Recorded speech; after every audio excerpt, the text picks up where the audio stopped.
Pinocchio by Wayne Shorter, and of course this goes out to all my Republican friends who still believe the big lie. What a dumpster fire of a country we live in. Okay, what this is going to be about is rootless voicings and the Lydian dominant scale, basically, because that's pretty much all this song is, and it's a really good workout just for, working on this in a few specific keys. So we're going to use these 3-note rootless voicings. I could do it this way, just as well, but I'm just going to do 3. Same with G. Same with G flat, and back up to G. Then we're going to get to G plus, G flat plus. So it's just like a C chord, really. It's an altered chord, but I'm just using the same one we might use for a C unaltered. And then we're going to F. We're going to this way, and the flat 9 is here if you want to put it in, but it's more of a guide for maybe what to do with your improvisation.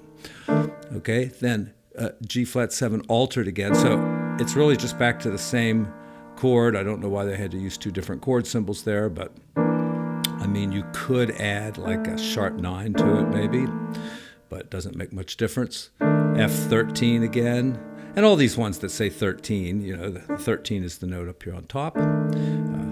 A flat. We get D9, so we'll use this. And then just right down to that C chord again that we're calling G flat. And then here's F again. And the sharp 11 is this note. And it's very usable on all these chords really. And then here. And I like the B flat altered down here. Okay, so let's take a look at some of the scales that can be used. First of all, of course, you can get ideas from the melody. All right. So A flat pentatonic, and then to G, and G flat pentatonic will work, but we're going to get into the Lydian dominant scale in just a moment.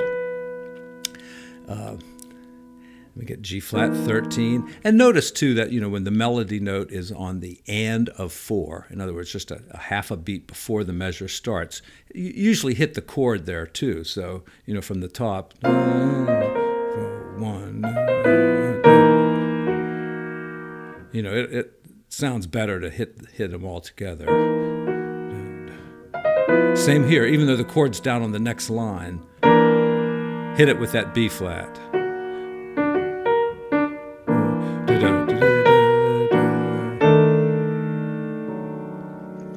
Okay, so still talking about the scales now. So the Lydian dominant is really pretty easy if you know the Mixolydian, or even if you just know the major scale. A flat, just sharp the 4, right? Don't play a D flat, play this. And of course you want to flat the 7th. Right, you need that, of course. But the Lydian note there makes it what you call the Lydian dominant scale. And, just by way of reference, if the chord happened to be like a D7 altered, sharp 9, maybe a flat 13 like that, or the plus, it's the same scale.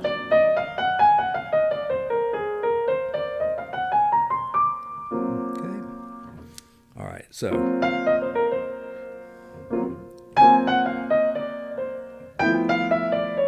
now in G, and what you really should do is take every one of these chords, all 12 of them, and practice the Lydian dominant scale with them. And you'll find too that no matter how you use this chord, whether it's an A flat, a D, or possibly like an E flat minor 6/9, or even what else could it be? It could be a C minor 7 flat 5. As long as your hand goes to this shape, this scale will work. And depending on what chord it is, you call the scale something different. But I've done this stuff long enough that when my hand hits this position, I don't even think about what scale it is. I just know to play that. And if I hit G, it's a very easy one. Just the one black key there. And here. Yeah. And you know, if you know C altered like this, and you play an altered scale, you know, it's the same thing. We're just calling it Lydian dominant because we're calling this a G flat chord. Okay. Now, on the G flat with the +7, we can get a slightly different color here. And it kind of seems like this really is a C chord, and we could play C Lydian dominant. There's our Lydian note and our dominant note. Or thinking about it in G flat, we have this little shape, and then just on up to our G flat there. F13 with a flat 9 suggests the diminished scale. You know, this is so much of the way Bill Evans plays. He really does, you know, match his scales and his chords up pretty precisely most of the time. And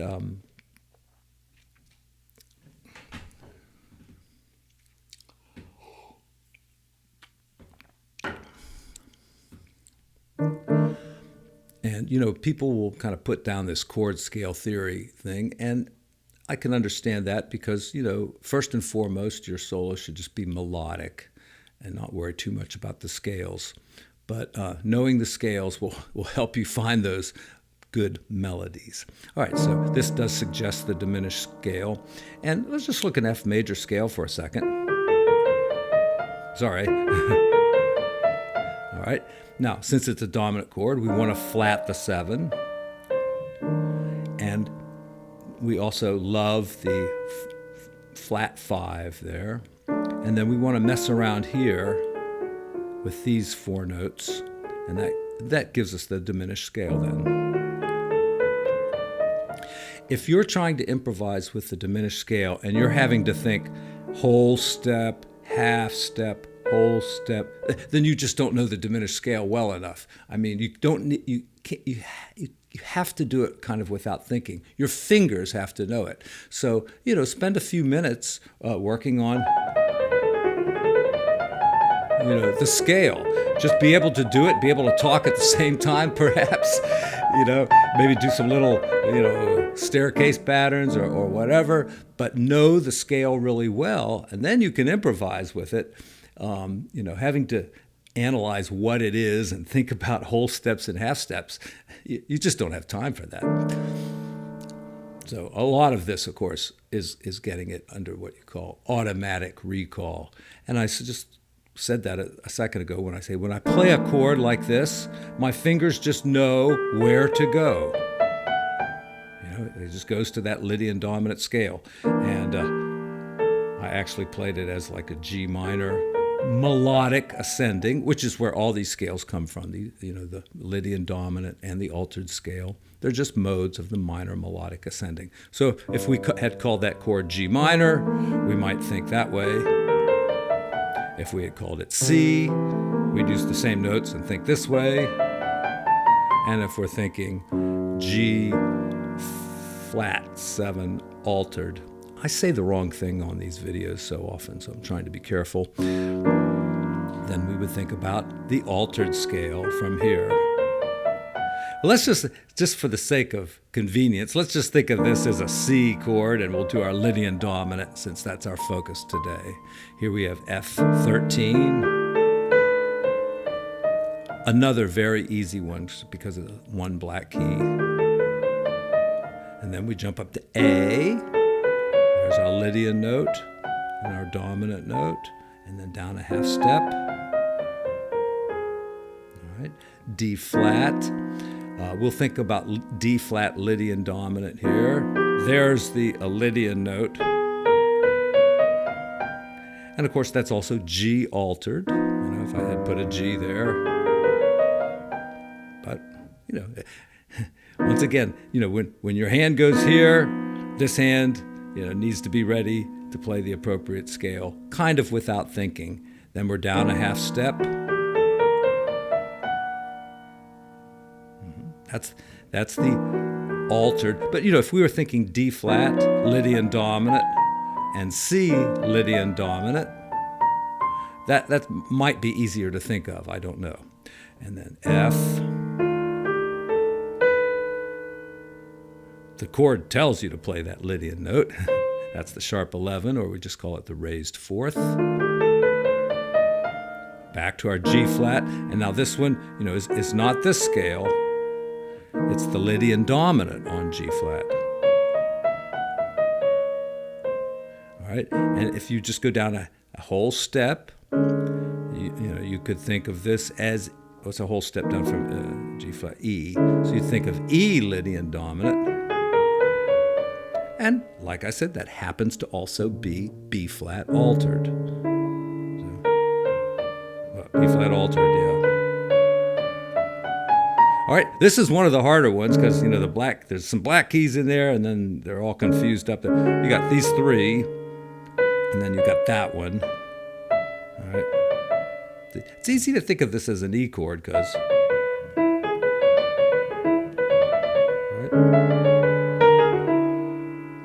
Instead of B flat altered. Okay. How to solo over it?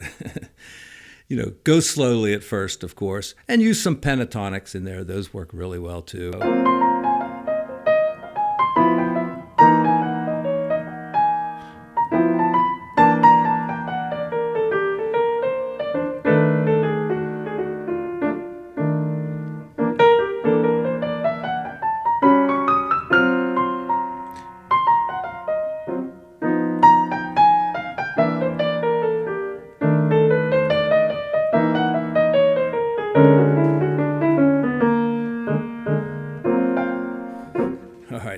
Now, to me, the melody I was playing was really not that good.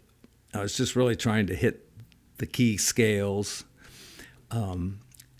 Let me solo now a little bit more from, just kind of solo from my heart.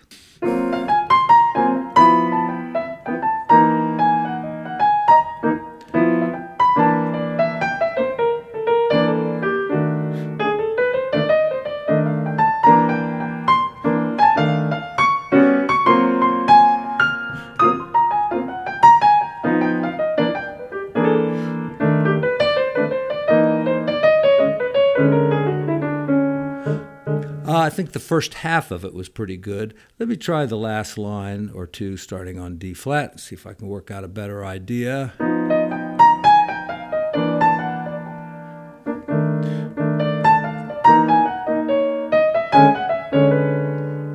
I kind of like using the pentatonics a little bit better here.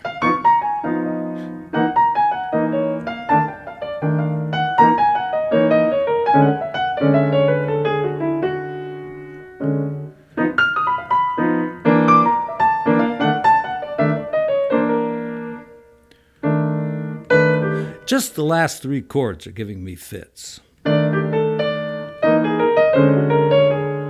Yeah. Because it's like up a half step and then down a whole step. So you could tell how much I practice before I do these videos. None.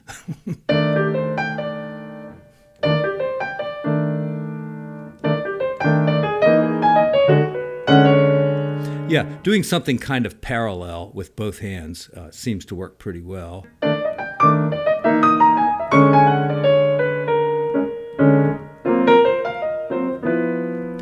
And, there at the end, I was on this note, and it happened to be a note that's also in the next scale.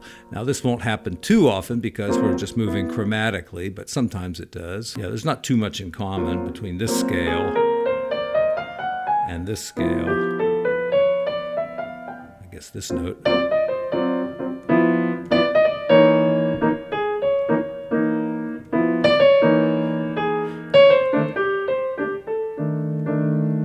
Now, another thing, too, I think that makes these songs have a modern sound, aside from the fact that it's just a very unusual chord progression, is to use a lot of chromaticism.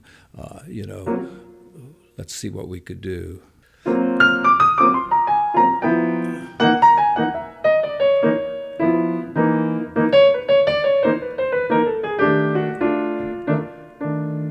Now on the second line here, since you've kind of got like a C chord going to an F chord, you could probably get away with some.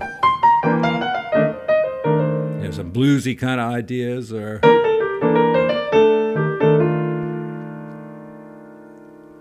a melodic idea that works over some pretty familiar chords, or they should be familiar anyway.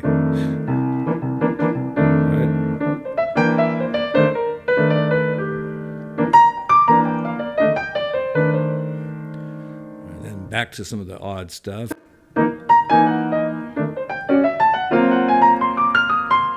Another thing, too, is probably you would simplify the chords a little bit. Maybe they're on that third line. You do the altered chord and here, and then just jump up to A flat. This is just kind of a passing chord to fit the melody, and probably not that important when you're soloing. So.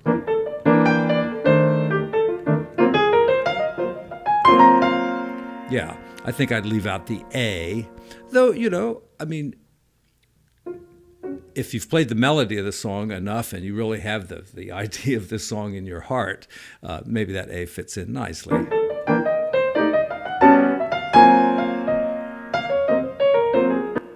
There you go, Pinocchio.